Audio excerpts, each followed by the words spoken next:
शहाण्याने कोर्टाची पायरी चढू नये असं आपले पूर्वज म्हणतात. तरीही आपल्यावर जर काही अन्याय झाला, तर आपल्याला पोलीस किंवा न्यायदेवता न्याय मिळवून देईल असं आपल्याला वाटत असतं. सर्वसामान्य लोकांना वाटत असतं.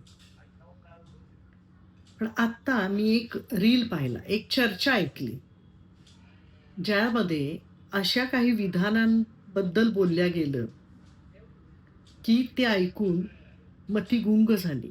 तळपायाची आग मस्तकाला गेली.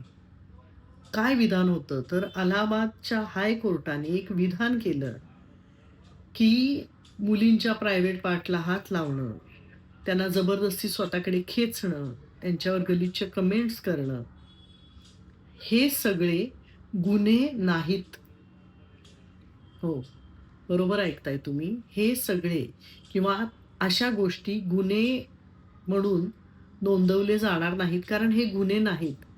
हे ऐकल्यावर किती संताप होतोय मला सांगा. हे गुन्हे नाहीत, तर मग गुन्हे म्हणजे काय? आणि मग मुलींनी संरक्षणासाठी काय करायचं?